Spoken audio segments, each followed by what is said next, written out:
Is Illinois back? No, That's a tough one, huh? No. no. They just beat the Back team when? that's in first place in the Big Ten. No. So that makes no. They're not back off that one win. I ain't giving them that. Like that's No, it is good. I did see a really cool stat there for Matt Mayer. First 8 games of the season, he was 5.5 points, 32% from the field, 24% from three. Last 8 games, 14.5 points, 48% from two, 42% from three. And obviously he went on a huge run there in the second half of this game to really break things open. I think he was the X factor. He had 5 block shots today as well. Something I don't think I've ever known him for doing that. If he can get going, obviously that's the expectation of him being a veteran leadership guy. That's why he transferred. You would think that it's too early to say that he's back. They were at home. I need to see a good road win.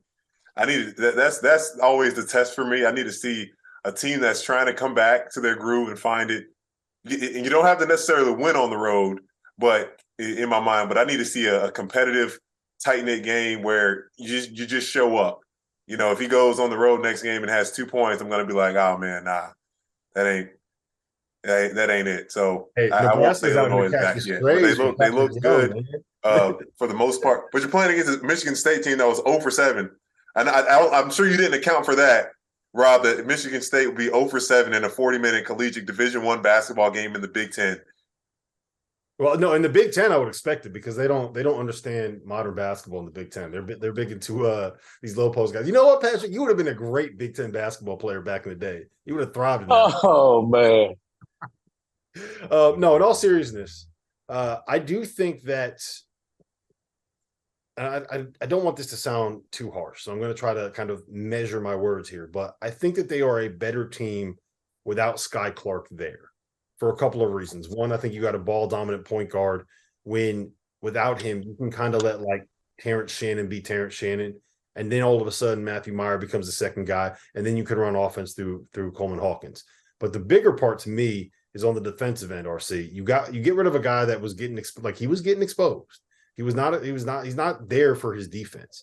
And all of a sudden now when you're playing Sincere Harris or you're playing Jaden Epps, or you want to go with a bigger line, like you can be more switchable and you can be more versatile on that end. And I think that makes them more dangerous on that end, and it puts their best players in their best roles on the offensive end of the floor. So I'm kind of back in on Illinois. I think I'm there. I need to see more from him. I mean, tonight was almost, like every now and then you get a point in the season in these early conference games. You got to. I mean, Michigan State's 4-1. You're sitting there. You're 2-3. You got. I mean, you can't fall 2-4. You can't. You had to win this game at home. And Michigan State's one of those teams. They're not going to come in and just blow you out. They're not going to run away from you. So you got a shot. So this was almost a must-win game for Illinois at home.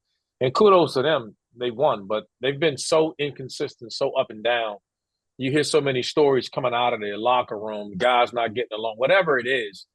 I need to see some more consistency from them before I say they're back to being the team we saw them to be at the start of the season.